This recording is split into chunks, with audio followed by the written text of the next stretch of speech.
Yeah, so I just call it Rant and Wade, but it's just this is the first podcast where I've had a guest in Kenny Robinson, man. It's been like 20 years since I've seen you in person, hasn't it been? Since Oh, like we've at seen you. least you've, Yeah, how many marriages have you had since you moved to England? just the one. Oh, okay. Yeah, yeah. Talk about that. How about you, man? It's been ages, and you were just saying because you've just done like a big special for Crave, which is like is it Canada's It's HBO? Canada's HBO. Yeah, they did a Wow. 30-year tribute to the Nubian show. So 30 that years, was, man. yeah, Wow. that was cool. And they kept asking, did a big press run, and what's it like seeing? And I go, it's like attending your own celebration of life. Yeah. You get to see everyone talk about you posthumously, but also celebrate everything that you've done. So that Crave special, obviously 30 years. How's and you're still doing the Nubian shows, right? Yeah, I got more competition, and the economy, the numbers aren't as strong, but it's still the show that everybody wants to be on. I had a comic that was in from England actually, and he'd sold out 2 shows here, Okay. and then he bust his ass to make it down. And then I said, well, just to see it, and I said, well, you may as well go on. So he went up there and and destroyed. And What was his name, if I can ask this, if I know? something Skyla. It's Okay. it's a different kind of name that I'm used to pronouncing. So Gotcha. I don't want to fuck around and get it wrong. But Yeah. Okay. No worries. I mean, you over the years. I mean, who are some of the highest profile guests you've had on that Nubian show? Because you've had some big guys that have performed on that sucker too. I mean, Tommy Davidson, Tommy Banks, great Canadian country singer. Tommy Davidson was our first celeb, but Yeah. we had Chappelle twice. Kevin Hart, when he was just known as Little Kev, when he was just starting out, a headliner brought him up with him from Philly so he could do a spot. Then I brought him back to headline. We were able to get Russell to come back for this special, so Oh, that nice. was nobody's gone as big as he has from the started from the show. So, and then there were but I mean, I think we only had like 10 comics, 11 comics, and I could have had another 10 that were deserving, but there was only time and budget enough for 10. You started this one. You started originally at the Yuck Yucks at Young and Egg, right? Is that the one? And then we've been at the Richmond Street Club. So it's funny though. I think for the last 20 years, I come in once a month. That's how they know me. Just do Yeah. the Nubian show. That's it. Come in and see you guys next month. So it's it They, is you what don't it get booked is. for other gigs after that, like that. You would think, because You would think, but it's I stopped crying about it a long time ago. So I grab what's available and I grab what I can, and I turn down most things. I was telling somebody how I turned down a New Year's Eve gig a couple of years ago. Somebody wanted to book a show, so I gave them names, and they said, "Well, what about you?" And I said, "Well, my budget is this." And goes, "Well, if we could meet your price, will you do it?" And I said, "No." And then he said, "You arrogant bastard." And they said, "Why not?" I said, "Because it's New Year's Eve.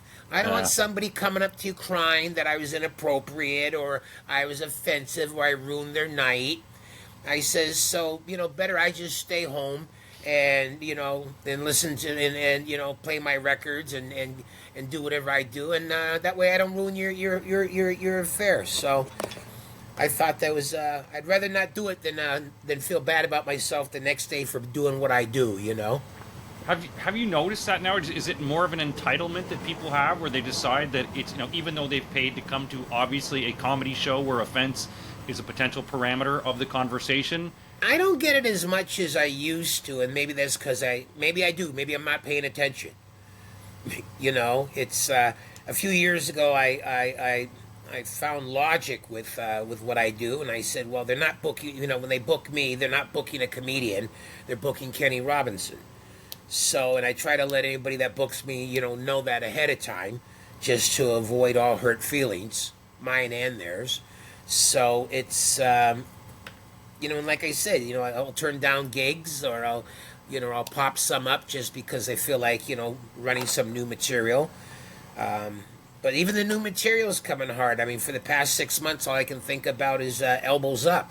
So And you know, the audience. I think that most of the audience, they're trying to escape that. And plus, Yeah, you find that more that because it seems the world is we're pretty much in the precipice of World War III right now, and oh, it's it's great what we AI. have. You got people losing their jobs, people losing their minds. COVID seemed to punch everyone in the fucking throat.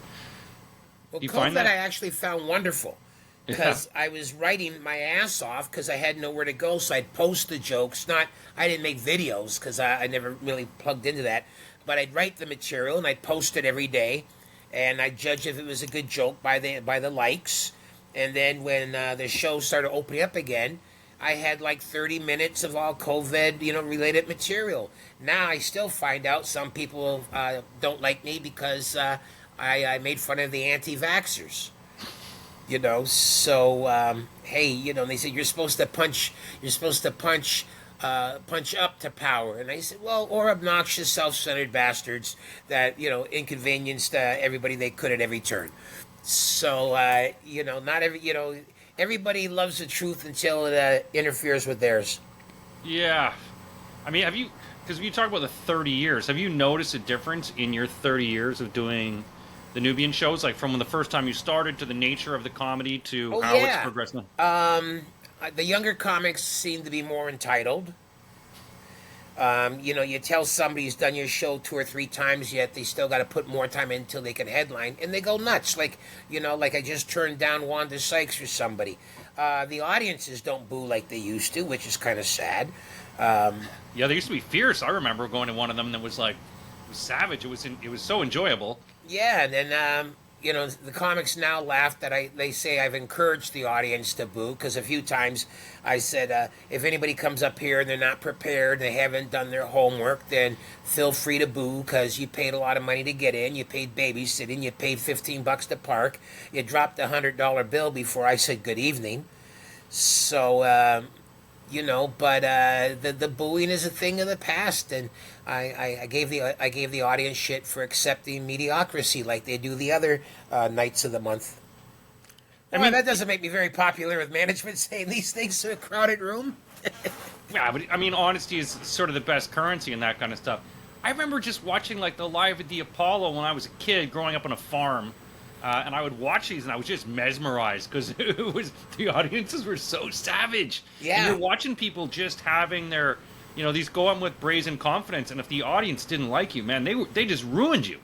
Well, that was one of the things they showed on the documentary. We had footage of one comic that was booed.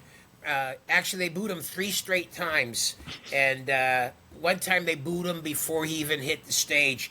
I introduced him, and before he put his first foot on the stage, somebody yelled, "Not this motherfucker again!" And then they started booing. So that gentleman now sells real estate. He's quite happy.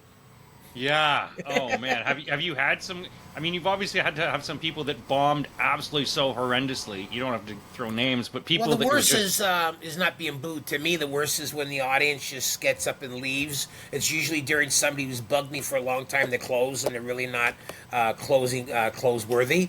mm-hmm. So I say that's a valuable lesson for 2 people. For the comic, you're great for 10 minutes, kid. You might do 15, but you can't do 30 because you couldn't do 20. So, and it's a valuable lesson to me that sometimes you can hurt the next 2 months worth of shows receipts by putting on somebody just out of a sense of fairness or, give somebody a shot.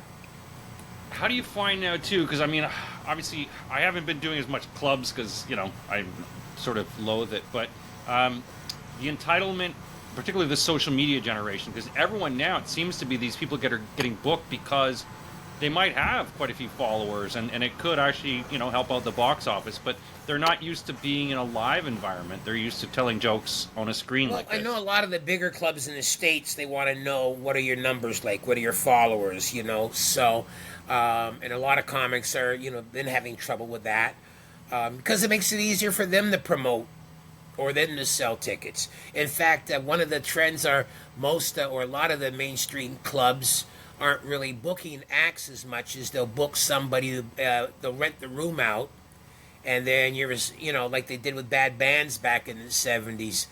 They rent you the room, and then you're responsible for bringing your crowd in. How is it? I mean, because you started. How did you get? Because you started. You were from Winnipeg originally, though, right? Yeah, Winnipeg dash Chicago. Yeah, And when did you? Because you started. I mean, you were when I came into it in the '90s. I was You were already obviously old when you showed up. you were one of the top. Like there was a few guys, top names. It was you, Wilmot, Bullard, Edwards, Glenn, top names. And we've obviously lost a few of the guys. But how did you? When was it like when you started? Because it was, for us, it was like yuck yucks. You get on, you try to do the open mic, and then Jack Norman plays videos of a kid getting Someone slapped. getting hit in the head with a sledgehammer or Yeah. something encouraging like that. Well, I started out in 1977, so there were no videos for them to play. But in Winnipeg, there was only a handful of people that wanted to be comics, and we didn't have anybody to show us how it was done. So you watched TV, or you played a comedy album, albums, and you tried to imagine this is how you set your setup. And for me, when I moved to Toronto, it was a big fight to even get on amateur night. So I started taking classes at Second City, and one of the guys at Second City was he used to host wet T-shirt contests. He wanted to get Nice. out of that, so he handed me over a couple of his rooms. So I had 2 or 3 paid gigs a week. I get $100 every night that I did the T-shirts, which meant I was making twice as much money as anybody that was with Yucks. And I wouldn't bring the girls on until I finished running my new material that I spent all week trying to write. So sometimes the audience hated me. It's like, well, you fuck off with your jokes. We want to see titties. Well, you'll see titties after you hear my new impression of So, and then I hooked up with Wayne Fleming, who was on the outside, and he knew all these Macedonian club owners that have a basement, and you go down there and the room is packed, and they pay Wayne, they pay the MC, and then the guy pulled me over and go, here's 50 for you, and I go, thank you, and then they make you eat, make you drink, and then the guy wind up in the trunk. So, so it was a different ball game back then. Speaking of titties, I mean Wayne Fleming loved the titties, but this is prior to breast implants. So though it must have been quite the classic '70s tits and early '80s tits you're talking. Well, it was in Toronto, so Jay Dow's band Centerfold was our theme song. Nice. So it was basically that was at places like down in the East End, the Shamrock, Okay. and I think that became Julie's, the strip joint, and now it's something else. Or it was around that area. Then there was some other places in Etobicoke, but they were all they had bands, and the band could be hired for the weekend and play Friday, and then there's a different band Saturday because the owner didn't like the way the band played Friday.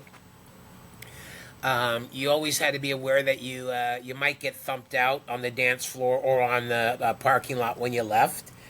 So you learn which hecklers you ignore and which hecklers you take out.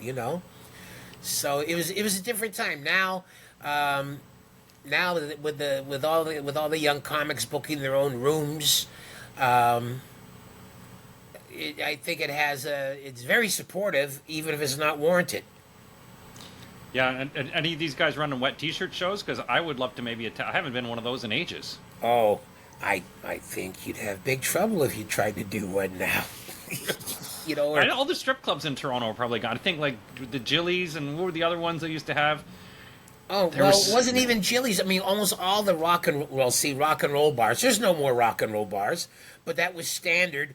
And, in all the blue-collar bars where you had bands, and then you had the wet T-shirts, and the bands were usually hired for the week. So they'd bump up the earlier nights in the week, the Monday through Wednesdays, with wet tea contests. And then a couple of times the women said, well, why not wet willies for the, have men? So they'd give these big-bellied bikers with big guts. They'd give them these little polyester triple knit bikinis, that they got at 4 cents each from Hong Kong, and these guys would put them on, and you wish they'd put deodorant on, but one time at one gig, a guy was mad because his pregnant girlfriend didn't win the wet T-shirt, and I said, well, nobody wants to applaud for when you could see the baby doing Marcel against her stomach while somebody was squirting her down with a watering can.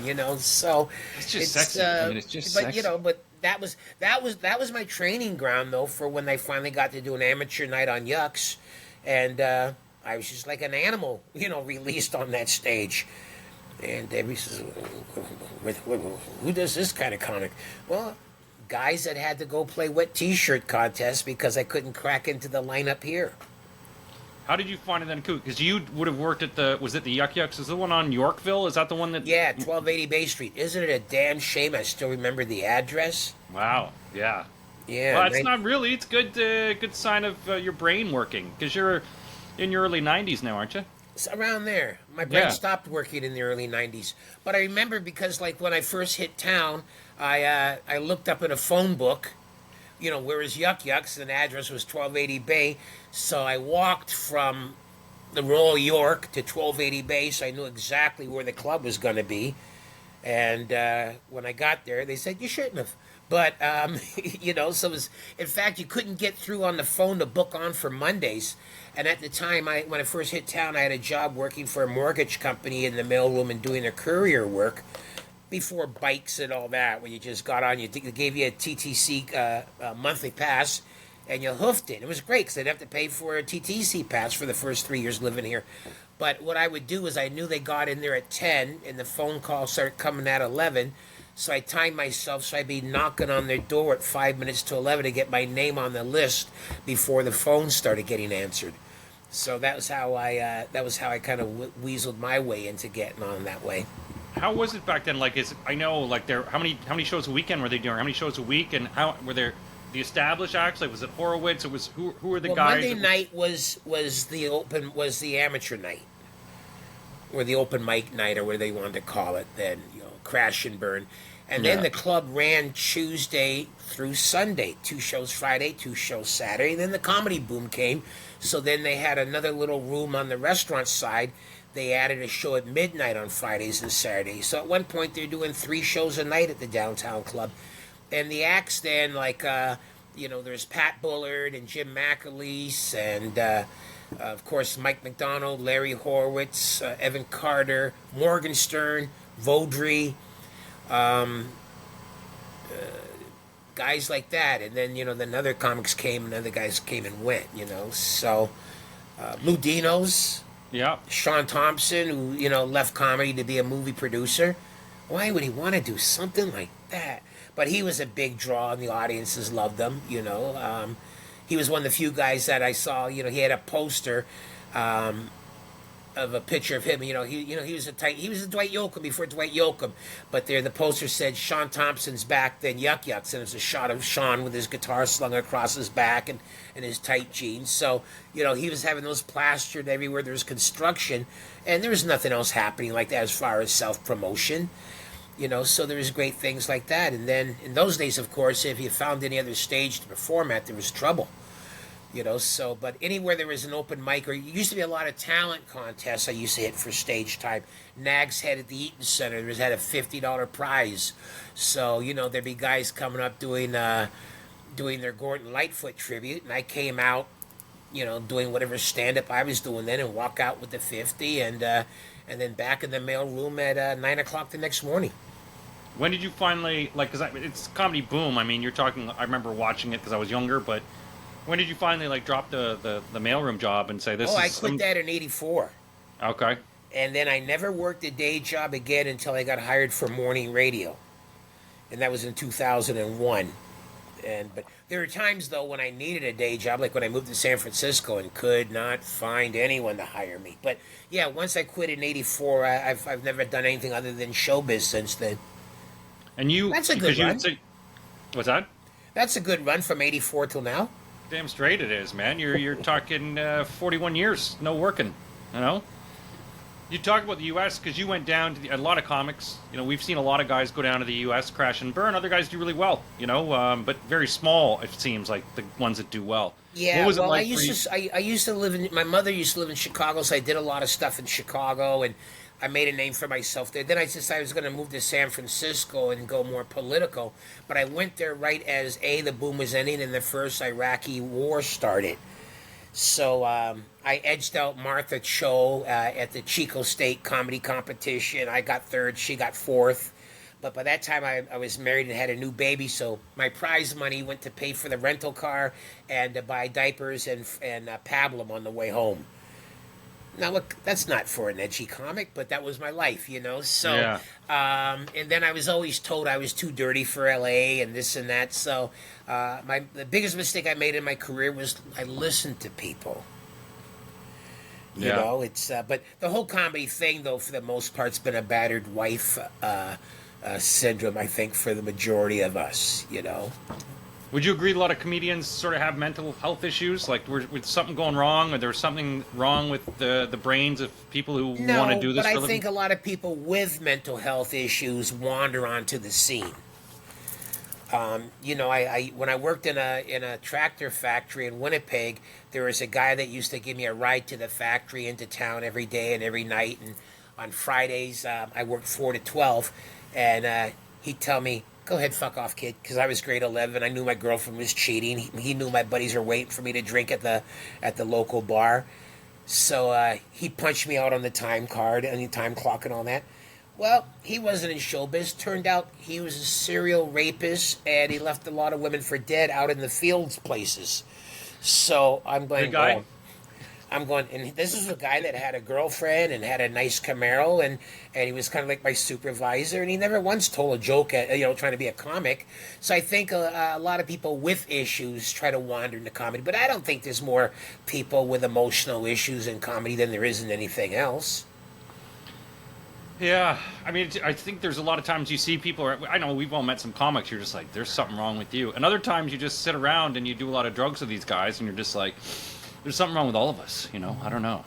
Yeah, I never bought that. I just, I mean, granted, I mean, I do workshops now, and my fond thing is to tell the class, like, let's be honest, we all have some kind of self-esteem issues. Why else would we seek out the approval of drunk strangers after we share our thoughts, opinions, and sensibilities with? So Yeah. I guess, that's the case with all of us, I guess, but. I mean, there's, a lot of people want to say there's a lot of comedians with emotional problems, and I don't think any more so than anything else.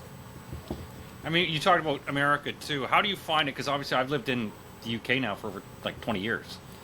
So there's difference. I heard there was gold in them there hills. There can be. It all depends. But it's best decision for me. But I see Canadian comedy a bit differently. It's sort of very sort of small, compared to the global stage of everything. How do you find the nature of it? Because it's also, you've got this oligopoly I find in Canada. It's other two choices, Rogers Bell, and in terms of media, in terms of the entertainment industry, it's really small nuggets of corruption, a lot of corruption, and not a lot of opportunities. How do you find? Well, that was Yes. one thing. I played England twice. And the thing that smoked me out of my gitch, as we used to say in Winnipeg, was there'd be advertising for comics with books, and you'd be on the tube and you'd see it on the wall, or you'd see advertising for comedy albums. Something, I mean, you might have seen once a billboard for Pryor or somebody on Sunset Strip, but I wouldn't have seen somebody that you could still see at a local club. With their album on a wall, So I mean, or what was his name? Stewart something. Not. Geez, I can't remember. Rouse took me to see a guy, and he played. Stuart Lee? Played Wimbledon like 4 or 5 nights in a row, and it was just like 18,000 each night. Yeah. And I'm sitting there, and there were like 10-year-olds in there, and there were like 80-year-olds, and there was just like. And he wasn't worried if he dropped an F-bomb. That was nobody was clutching at their pearls. Yeah. And but then again, TV is not as important in the UK as it is here. So people go out and support live entertainment more.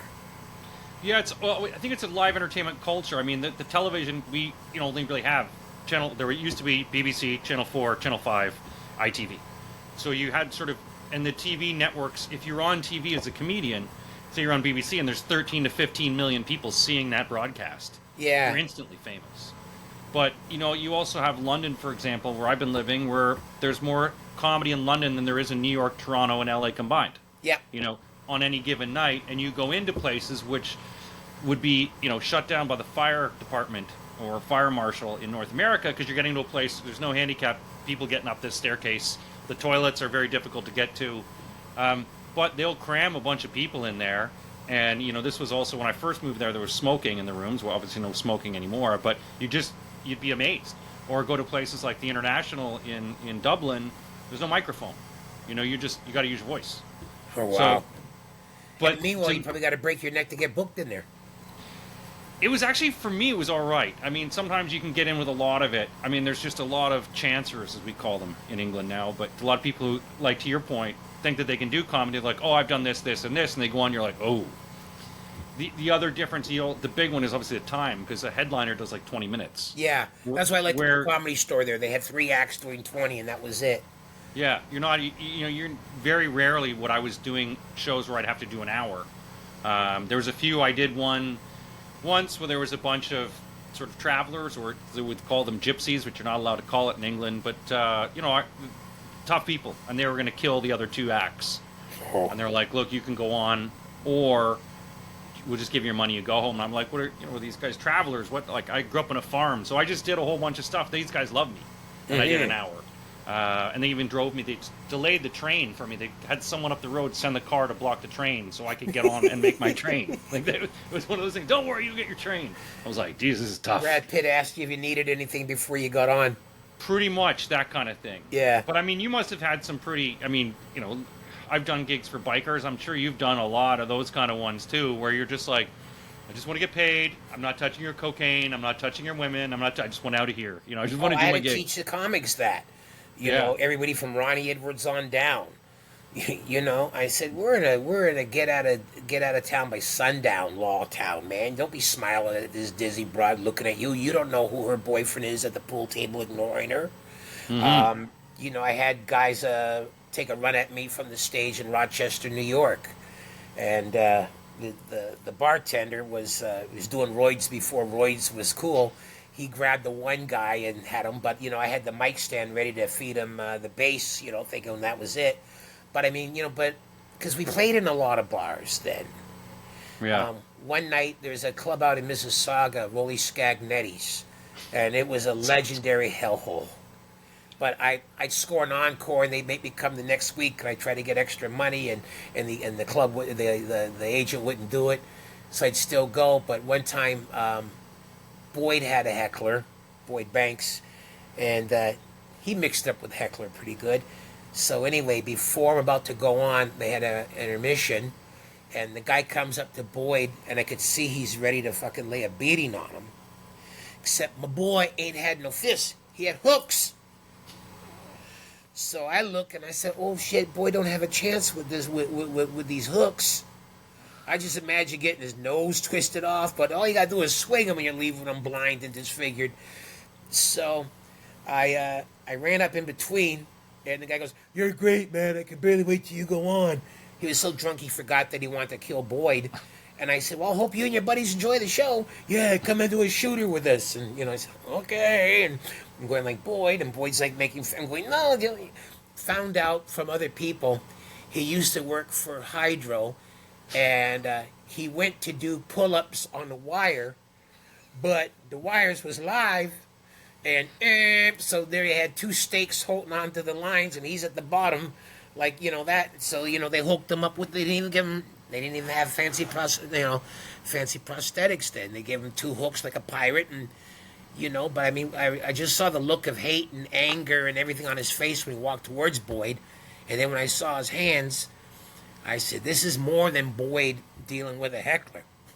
This is a guy always people want him to open their beer for him. This is a man with a lot of anger. How the hell did the guy hold a shot? How was he doing shots with a hook? Them guys hold a smoke, hold a drink. They got, they got it all worked out. They do everything but finger bang somebody, I guess, I guess, yeah. It's the other senses have to come alive on that one. Did you ever I got into trouble. Kerry Talmadge used to get me into trouble. I did a tour with him, and he used to have, remember that book of tits? Where he would Yes, take Polaroids of tits. I taught him that. And I had a guy in like Manitoba. Suddenly, I'm playing pool, and I've got a pool cue on my throat, holding me on the table, because Carrie had taken pictures of this guy's tits, and this girl's tits, and this girl, like, this guy was losing it. He was going to beat the hell out of me. His friends come. The bar had to call the police. We had to get a police escort out of town because of Talmadge doing this. I mean, there were some guys that just get you in trouble for things like that. Was Talmadge there, or just that you were a comedian? No, Talmadge. I was me and Talmadge. We're doing a tour, which Yeah. obviously, so he can't drive.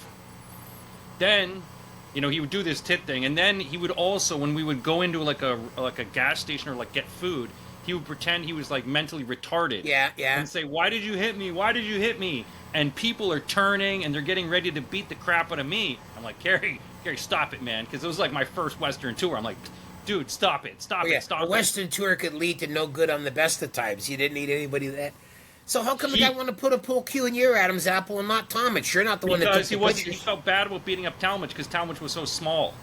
So he just thought he would come after me because I'm the guy driving. I'm like, dude, like I had been drinking, so I didn't even want to drive, but we had to drive out to the next town.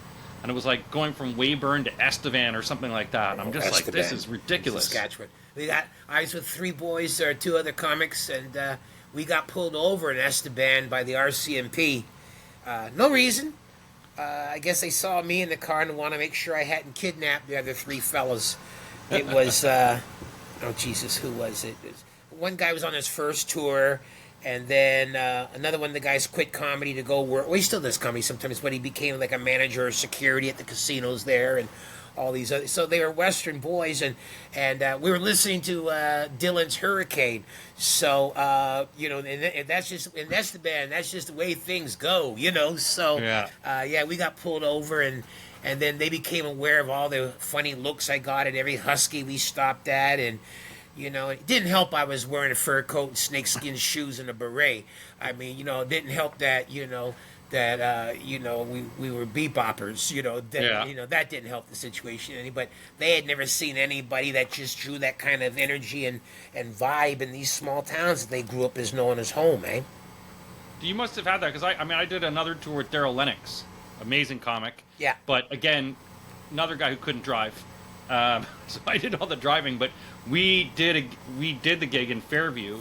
We left early because it was a hot Fairview day. was like a 9-hour drive. Oh, it was crazy. Yeah. And it was a hot summer. I left my bathtub on to cool myself, and then I woke up to them pounding the door. I guess it had overflowed the tub, and I ruined the whole front lobby because you could see all the water Not damage. possible. It's the You think closest so? thing to a mopping they ever had. It was anyway, and so Lennox and I leave. I'm like, we gotta go. Like 5:30 in the morning. I'm like, we gotta go before anyone wakes up and sees how much damage I've caused here.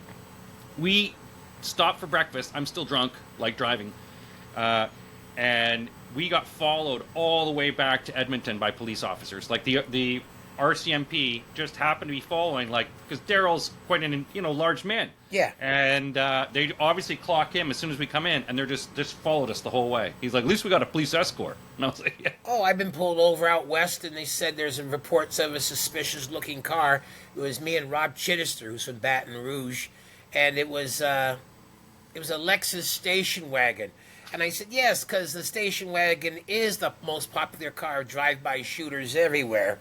We have a 50 cal machine gun set up in the back. We just let the flap down and do rat patrol on them. But yeah,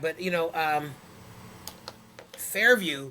One time I begged the agent to let me pull out. In Apocalypse Now, when the chef goes, I have a bad feeling about this, and I just had the feeling I was gonna die. Going there, or leaving there, and they wouldn't let me pull out. And the show went well, and I lived. But Mickey Rush, another guy, all right, rest in peace. He wouldn't eat anything but except for Subway cheese Subways, and his half a Subway was stolen from his room while he was on stage. And the owner of the bar said, "What do you want me to do about it?" I said, "Give him $6 for another sandwich." I don't know. But he wouldn't eat meat, and that was the only thing he could find that he could stomach on the road. When was the last time you stopped doing the road? Because I remember the Western tour for a Yuck Yucks comic. That was what busted your chops. That was a thing. You come back, you do like 6 weeks, you come back, weathered a bit like it was like Nam, I guess, for a comic. You just come, you don't know what it's like out there, man. Like that kind of feeling. Well, for me, I was a Cheyenne dog soldier out there. You know, when for a while there was a big battle between Eastern comics, Western comics, and one of the guys that used to run his mouth out there was, you Eastern comics come here, and I said, I'm the man that won the West, kid. I said I was doing this shit before you stepped on stage. The second week Edmonton was open, I was there with Gary David and Bruce McCullough, and that's when McCullough got the phone call that he's going to be writing for Saturday Night Live. Oh, nice. So, so that was that kind of thing when it first started like that. But no, I love the West because I go for 6 weeks, and I met a lot of good people, and Saskatoon was one of my favorite places. The boys from Saskatoon, the guys that were all doormen in all the bars, they had Mondays or Tuesdays off, and I had to go to do PA or North Battleford, and they get in all their cars and trucks, and there'd be a convoy of them coming to party and to watch my gigs. And one time the guys were heckling, and these guys, my crew was going to go beat them up. And I said, come on, now, don't do that, because, I don't want you to be a poor reflection upon me. So they said, well, take Kenny down to Bourbon Street. Take him down to New Orleans. So half the gang took me a drink. I'm sitting there waiting, and I'm going, wonder where the other guys are. So they come back, and I go, where you guys were? He says, we beat this shit out of those guys, but we didn't want to leave a bad impression of you to the people. So I'm like, and we had like, there was a guy that was, he was one of the bouncers at Esmeralda's, and he was like the Saskatchewan provincial judo champion from for 18 and up kind of thing. And we'd go to some of the bars, and they'd have a table for us, and there'd be a bottle of Jack complimentary on the house because we did Sunday shows at the Saskatoon Yucks. That was industry night, so everybody in the bar business had the night off. I developed a very good friendship with a gentleman that was a member of the Rebels Motorcycle Club, and later on they patched over to the big one. And what happened was his wife was the manager of the club at one point.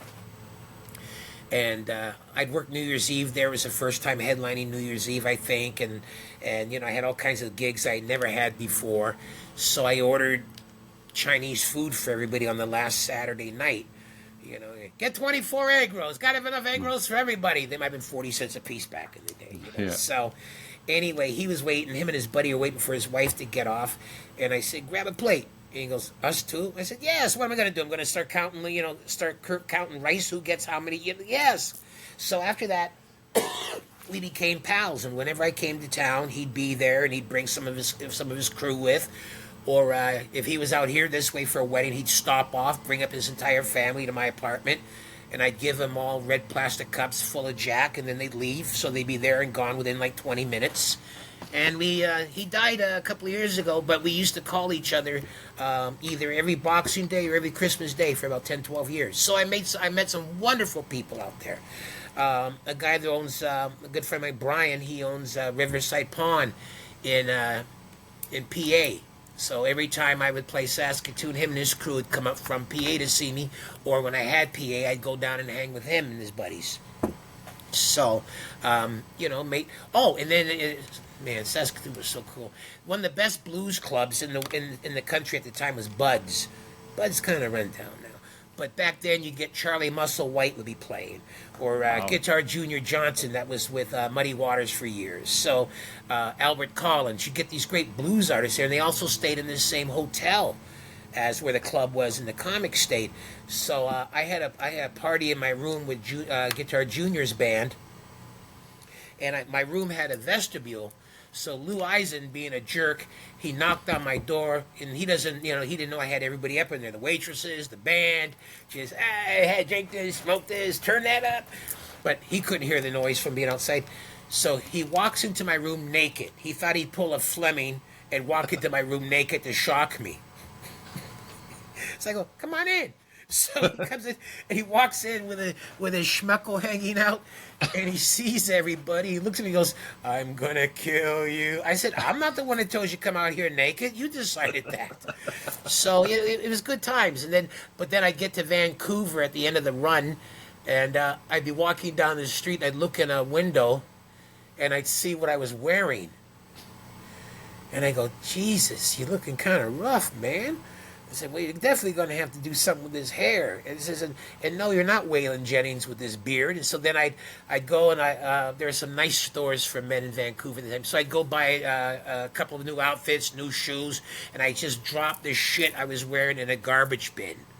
You know, here, I'll take the tags off. I'll wear this linen suit out of here. Now I got to go find the shoes to go with. Because you looked in the, you go up to Fort St. John, and then you'd play all those places up north where the word of God has never been spoken, and people are there because they're part of the witness protection plan and they went AWOL, so you play all these rough places. So I'd get, after 6 weeks of being on the road, I'd look in the window and go, "Jesus, what the hell happened? You can't, look at you. And you wore this on stage?" I said, "Well, it was okay for where you were." I said, "Well, you gotta." So then I'd come back to Toronto, and I'd come down to the club on Monday, and I'd do the pro spot, but I had 5-6 weeks of new material. That's what was beautiful about the road. That's why I miss it. And I say, "All right, I'm creatively, I'm dead," because I'm not out there like a Comanchero playing all these one nighters night after night. I don't get the riff anymore, and have 5 weeks every night to take it to the limit, because to me it was always come back and let me show the boys what I've been doing lately, and then it was a great thing of honor and pride for me back then. So, but then they had the big thing where the Yuck Yucks West and the East kind of separated. They had their Civil War, and the Western tours were never the same after that. I don't know if I was around for that. Was it like sort of a Tupac and Biggie kind of thing that happened, or I don't? Well, that was with the comics, but it was just management had differences, and the partnership dissolved, and neither of them ever recouped. So you can't do those Western tours, are not sort of possible anymore? Or? Well, it's not like it used to be. Now you're grinding. Now the clubs don't have to pay for out of town comics because they've raised over the last 40 years enough locals to do it. The price of paying for a hotel for either club or yourself is prohibitive now. Yeah. Back in the old days, if you had an off night at the Blackfoot in Calgary, it was great because you started off meeting in someone's room to get high, then you went down for the lunch buffet, and then you went downtown to shop in the pawn shops. Look, a Ryan Sandberg glove for $12, never used, and then you go to the movies, and somebody else like Stan Thompson or Bobby Keel, they'd pick you up and you have a barbecue at their place and watch them fight on the front lawn in between periods of the playoffs. I mean, there was a lot of camaraderie. It was, we lived like pirates in a way. Excuse me. And, you go to the bar across from where Bobby Keel lived, and there were all these famous wrestlers that hung out there. And so he said, "Oh, yeah, Bob can't come here." "Why can't Bob come here?" "Well, because he got thrown through the pool table by this guy over there." And you go, "Well, we should leave then." So, there were great times, wild times. I'm surprised there weren't more fatalities on the road than there was. But, I mean, it was great. And, then when the younger comics would go out west for their first time, I'd give them advice. The first bit of advice was stay away from the pool tables. Because in all the small towns, that's where your local badasses are. Yeah. So, I found that out. Yeah, so you're more up to get your lights punched out at the pool table. So, unless you're Minnesota. Well, look what they did to Paul Newman. They broke his hands in the Hustler. So there's no reason for you to take your middle act over to the pool table. And I always advise them to buy cowboy boots that are pretty. If you get a nice pair for $100, the girls will like you, and the locals will say like your boots, and it could win you over before your opening line. So, boy, what great advice to give the young comics for their first tours. Get cowboy. Yeah, no, exactly. Avoid the pool table. Yeah, I remember because I worked with you. I didn't work with you that much, but I worked with you in Sudbury, and I remember we were doing a weekend there, and you gave me mushrooms on the second show, when we were gave you going on. You mushrooms. said you gave me mushrooms. You said let's do mushrooms, No. and I did mushrooms. And I remember coming off stage, and they gave me the light, and someone like was going. I can't remember who the MC was. It's like, come off, get off stage. I did my 30 minutes, and I had both my socks on my hand, and I don't remember what I had You're said. doing puppets. Yeah, and you were like, "Do you remember what you said? Do you remember what you were doing? It was hilarious." I go, "I don't remember anything." Was it Terry McGurn? It might have been Terry. It was you and I were the ones on mushrooms because as the crowd was leaving, I was in that pool naked, and people were waving at me. Because remember, the pool was right outside, and I was floating in the pool naked, like, "Oh, I feel so good." And people are knocking on the glass, waving at me as I'm in that pool in Sudbury in the Ramada. Okay. Just like, "Oh, the mushrooms feel so good," but I don't remember it. But I remember I wanted to impress you, and if you were doing mushrooms, I was like, I'm going to do mushrooms. The headliners just asked me to do it. Like, of course I'm going to do it. Yes, yeah. I'm sorry I led you down the wrong path there, Wade. Oh, no, it's great. The worst was when you'd see a comic on coke on stage, because that mushrooms is fine, but some guys we know had a little bit of powder problems, and those ones you're just like, oh, this isn't going well. Well, the good thing about playing Montreal in the old days is didn't have to buy it. Or Ajax for a while. I remember that one, too. Yeah. You know, and they treated me like I was a circus animal. They said, let's give him something and see what he does. Yeah. And then, before I went up, they go, the one owner would go, shake him up. Whereas every other owner in the country is telling me, tone it down. I don't want walkouts. The owner in Montreal, the great Ernie Butler, he was saying, shake him up. And to me, years later, I figured out it was like a coach of the Leafs saying to Tiger Williams, go hurt somebody. Because basically he was sending me over the boards to go, and I'd perform 15 minutes late on my back, pretending I was getting my face written, and in the audience, and they were with you, and then you'd see half the crowd in the bathroom, then you come back out, and then they're saying we're staying for the second show, and then they paid, but they were gone by the time you got on there, and it was different times. Now, well, in the old days, comics would hang out in the clubs after the show. Yeah. Maybe That was there was part a of it. box Green office room, girl you go had there your eye afterwards, on. wait to see everyone. They don't even have box office people anymore. Wow. Everything's on. You order online, and then when you come in, there's a guy checks your name off on the clipboard, and then you go. There's no standing there talking to Nancy or Linda or Debbie for a while the middle act is dying before you see if you can hook up for a drink afterwards. Those days are over. Do you find that there's a lot of that death of that's social? Because that was the one thing I loved, was being able to schmooze my way and work with the other comics. And obviously when I was starting out, like when I met with you guys, I just shut the fuck up. Yeah, the camaraderie was great back. Well, what I just told you for the last half hour was all about the camaraderie. Yeah. Now it's like school. You get in there, when the bell rings, you want to get the hell out. Because part of me was obviously, like, I was in a fraternity in university, and I learned that you had to, there's the triangle at the top, the guys, the venerable, the guys on the top. And so I was working my way up, and so the whole thing was to defer to the older guys, all the older generation. Yeah. And that's what you do. You show the respect for them, because they're the ones who busted their ass. They're the one who get the standing ovations. They're the ones that you want to be like. I told Nick Beaton, Nick Beaton, right? Yeah. Funny kid, great. I told him, you're one of my favorite new guys. He goes, I've been doing this 20 years. So, I said, I'm sorry. I didn't know it was that long. How would you describe the state of comedy then in Canada right now? There's some great comics, and then there's some great comics that you don't see very much. Like Paul Thompson, I think, is a genius.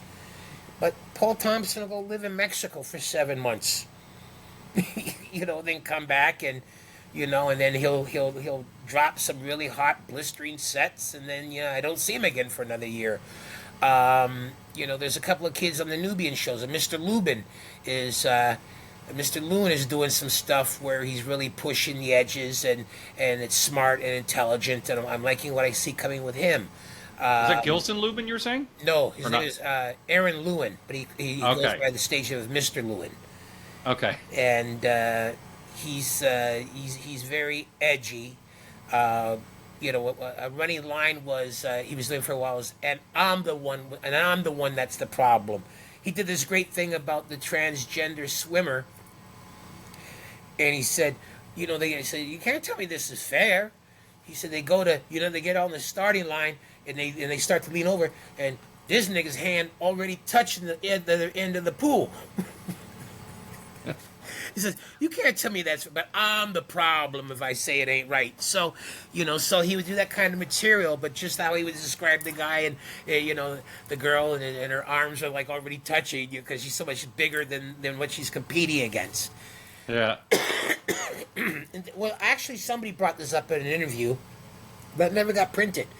But they're saying how the comedy bar, they tend to be more pro-Gaza, and Yuck Yucks tends to side with Israel. So she said there's kind of either who you work for or the generational, because it was the older comics like Aaron Berg that came down with a couple of comics from New York, and they did a fundraiser for, some Israeli group. And then at the comedy bar, you had, Free Palestine shows going on with the, different generation of comics. And then I laugh, and I'm thinking, gee, the last time I protested anything, it was I protested Much Music no longer playing Public Enemy, because Professor Griff said some anti-Semitic shit that I'd never heard. I just knew that they were taking "Fight the Power" off the playlist at Much Music. So, it's the politics of it have changed now.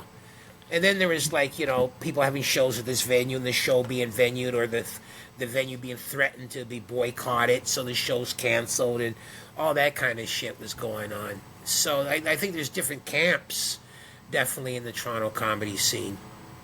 Also, there's more rainbow comedy going on now. 20 years ago, wouldn't have been possible. There were gay comics or lesbian comics, but there weren't evenings of it, and you didn't have every comic coming up, their opening line is "I'm gay" or "I'm lesbian." So. Ed Pollock, I remember, used to do that, and sometimes he would, Yeah.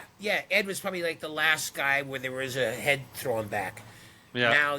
Now that's somebody's opening line. "I'm bisexual," and in the audience like, eh. Well, that was fun. I had one night. I told the audience I was talking about my foot fetish, and somebody went, "Ooh." I said, "Oh, but if I said I was engaged to the MC and we were getting married soon, you'd applaud. Be free, be free." I said, "But I tell you, I'd like to suck a woman's toe and lick her arches, then I'm the degenerate one, huh?"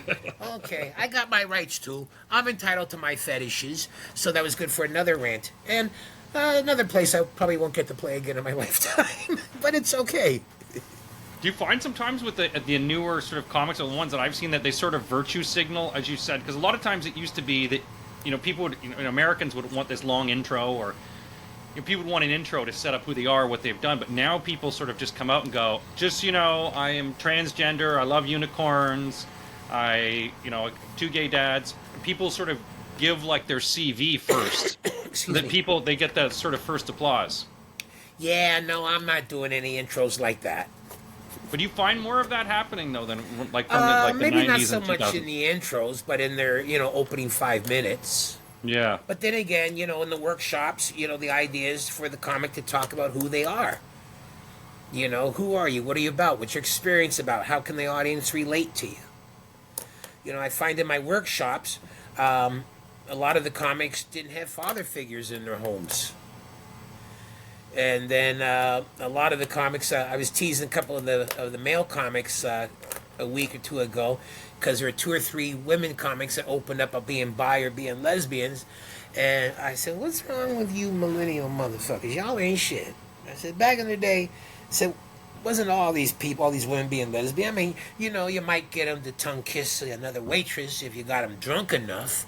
But, I said, what have you guys done? Made all these women just give up on the penis. What is it? Y'all ain't shit. And, of course, they're laughing because I guess I'm I'm a grandfather scolding them. So it's always funny when you hear something inappropriate by the oldest fucker that that's not related to you. Yeah. And, I said, what is wrong with you millennial men? What the fuck have you done? And then also I teased them that they said, ain't none of you got daddies. I said, what the fuck is this about? I said, my father died, so I'm not opening myself. My daddy died when I was 9. That's not a good opening.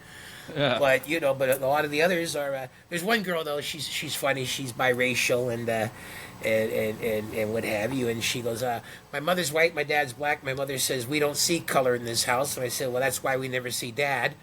And that's a great little line. And Yeah, she's relatively new. And I go, okay, now open with that, and you're off to the races.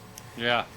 She says, or sometimes she goes, I'm biracial, I'm bisexual, and I'm bipolar. Or basically, what's that boy band? Bye, bye, bye. So she starts singing that. In sync. Yeah. So, Yeah. that gets a laugh and what have you. So I said, eventually you won't even want to do that joke. You'll kind of consider that kind of, So, but I mean, that's kind of stuff that's coming out. So it's all in the writing. Yeah. But the times have people- changed. What's that? I mean, the times have just changed, though. Yeah. Do you find people writing more than they used to? I mean, I always loved writing, Just what you can write about or talk about or relate to. Mm-hmm. Then again, I always wanted to hear some good edgy shit. Do you remember Dan Dunn? Yeah, didn't he used to live in your building? Yeah, he lived in my building, and he lived in a car in my garage, and he's lived everywhere. Anyway, Yeah, I remember he used to come and try to sell me drugs when I worked as a waiter as a bartending. Show Dan, up in his I big old always Lincoln. thought Dan, if he ever got it together, it would have been brilliant. Yeah. He had the potential to outshine everybody. The night after he OD'd on heroin, he went and did a spot at the open mic at the I had a Tuesday night gig, the Groundhog, Okay, yeah. and I remember he was sitting there. He's talking about ODing the night before, and he still had the hospital bracelet on. He says, "You know that how obnoxious an ambulance, that wailing sound. It's even worse when you're laying in the back, spitting and choking on your own vomit. It's even more annoying then." So, and I just remember Chris Finn, who's been a great writer for years, Glenn Foster's no slouch, and myself, all three of us just sitting at the same table, and we looked at each other, and neither of us could say anything because we had just seen brilliance. But it was never repeated. Yeah. But he had I a great. saw him so many times. Like, it would be him, me, and Majumder on a show. And Majumder and I would do all right. And then Dan Dunn would go on stage and just floor you with this rawness of stuff. And you're like, holy shit. It was just so real. Stream of consciousness real. And even some of the jokes he had. Oh, yeah. He would only just fucked laugh up through when his he own tried to jokes. be what he thought he had to be. Yeah. And I said, you ain't got to have to be nothing but Dan Dunn. But then he tried to go middle of the road. And it just was like, no. But the best line he said was, now that my mom stopped drinking, we get along a lot better. We don't fuck as often as we used to. And I went like, oh! My head went, brr. I had to put tape around my head to keep brains from spilling out. Yeah. And, but only Dan Dunn could have thrown that line out. And you could have 20 young edgelords standing on stage trying to touch that, and they wouldn't. Yeah, no, exactly. And meanwhile, that's something that Dan threw out one night. And, it's like you don't think about the wrapper to your sandwich that you put in the garbage after it's gone. Yeah, no, exactly. And he was like that. I don't know. I haven't heard. Is he still alive? I hope. Yeah, he's still alive. Last time he was living, well, he had a couple of trailers he'd live in, and then campers. And, you see him parked near the club. It's like, why don't you come on in? Here's a bag of weed I got from a farmer near me. And, but Dan was, last time I seen him, though, it was great. He had his hair cut, and he didn't have a beard, so it's almost like I didn't know who this little munchkin was. And he goes, is that you, Dan? So then you don't see him again for 6 months or 9 months. When Freddie, that was the manager of the club, when he died, Dan made it in for nice. the celebration of life. And Dan was great.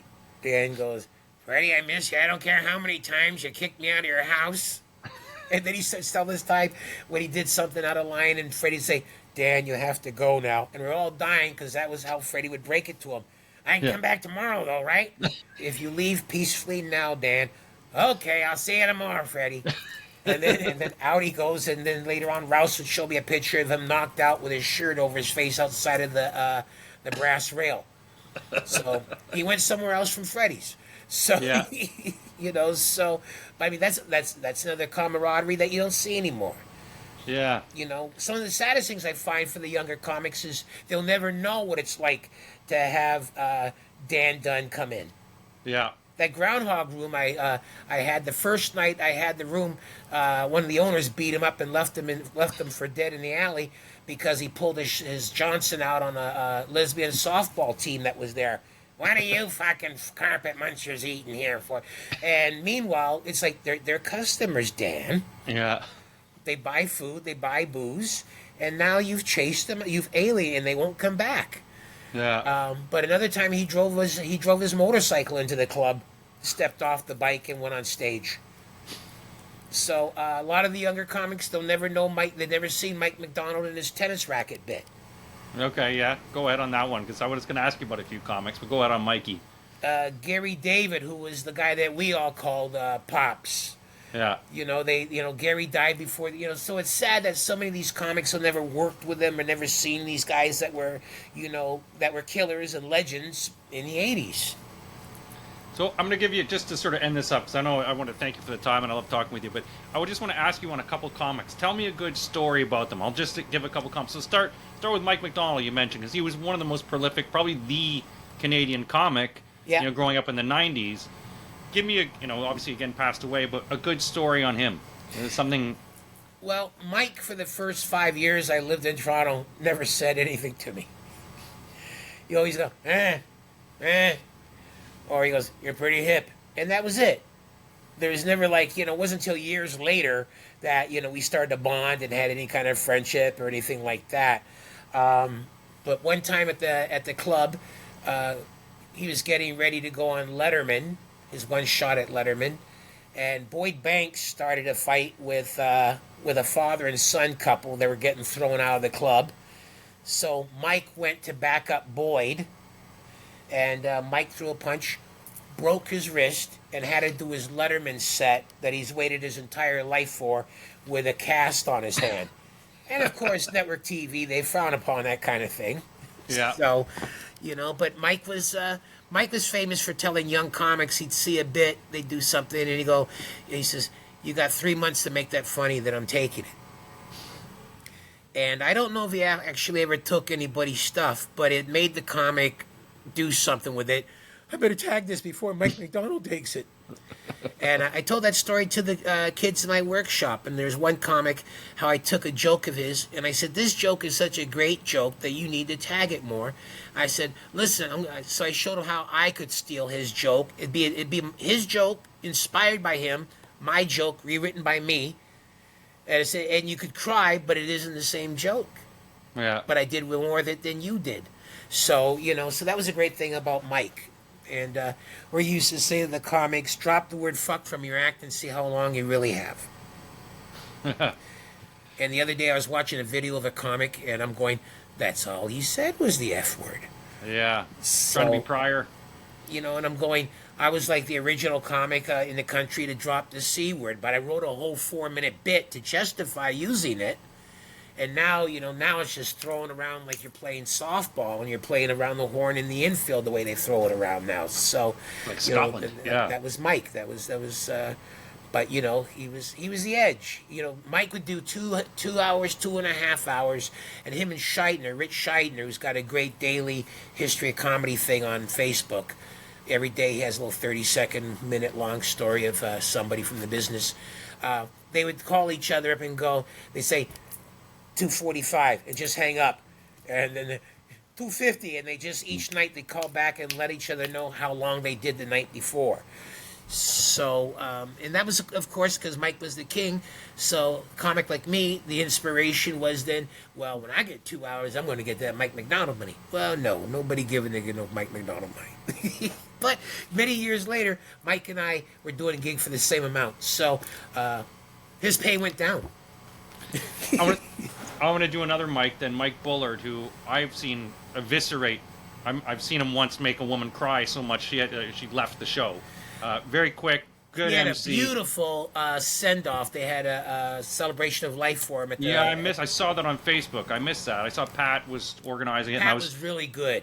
Yeah. considering it's a sad thing. It was really good. My favorite Bullard line was he was in Peterborough and he was working the crowd and he goes, he said, how about you, sir? Are you celebrating anything today besides another stroke-free day? And I just went, oh, what a cold-blooded line to say, basically laughing at the guys walking on, knocking on heaven's door. So Bullard was great that way. Yeah.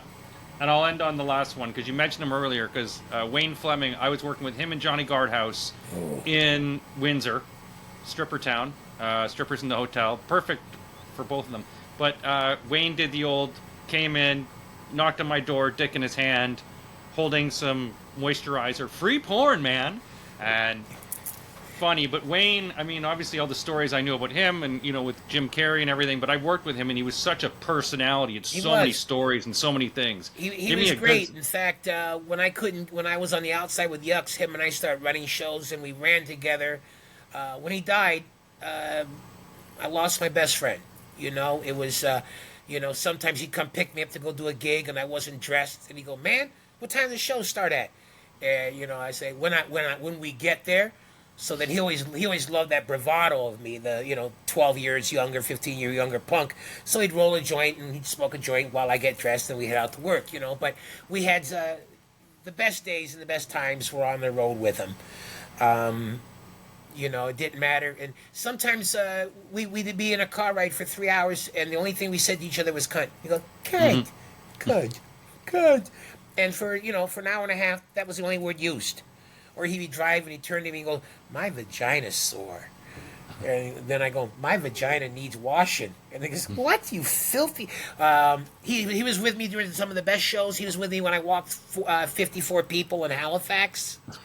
And I said, if I was still doing impressions, nobody walk on me. He goes, well, Kenny, that's because your reality ain't their reality. You're just keeping it real, but these people don't know your reality. So, yeah, he was... as Mark Walker, another cat we just lost, when he got in trouble, I said there isn't a comic in the world, in this country, that Fleming hasn't shown kindness and generosity to.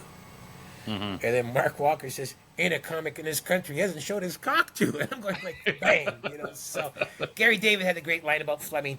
They'd ask him, is it true what they say about Fleming? He goes, you could put a blanket on him and run him at Woodbine. I ain't saying that he'd win, but you could run him. So he was. There's nobody else like him. He's beautiful. Well, thanks for joining me, man. You said you comedy-wise, you're still keeping fresh. You're still doing. How come you're not getting booked more? What the fuck? I stopped going to anybody with my hat in my hand, and who knows? Do I offend? Who knows? Is the audience? Is it my demographics? I know my fans, my greatest fans, are old or dead, so I know that there aren't a lot of people that are in their 60s going to follow me to PA again in cars. Yeah. Whatever happened to him? Oh, he fell off a roof and died one summer. Oh, well, shit. I liked him. He was fun to have in the car. So, I mean, things change. But I if I'm inspired and I'm still out there banging, I'm still dropping riffs, I'm still trying to, write something better than anybody else has written. The fire has been, smoldering, but it's still there. I mean, between what's going on in the Middle East and I had wonderful stuff with Russia. I see, too bad Don Cherry's not on Saturday night anymore. Could you imagine him? Told you about those Ruskies. In Canada we contributed to. We gave the Ukraine 8 tanks. We could have gave them 10, but we would have had to take one out of the War Museum in Ottawa and then one out of a park in Edmonton. So I mean, still dropping this stuff and that type of thing, and this is what I'm going to do till I die. Unless I win a lottery, then I'll disappear, and nobody will hear a joke from me again. Yeah, you think so, but we'd love to hear you. Rich Kenny would be even better. Yeah. Buddy, thanks for joining me on this podcast. And, it's good to have a guest finally on and talk to someone who I respect. I hope I didn't talk your ear off. I saw you nodding a couple of times. Oh, no. I was laughing. He's a brave fucker. He asked me to talk about Fleming. He's a brave son of a gun.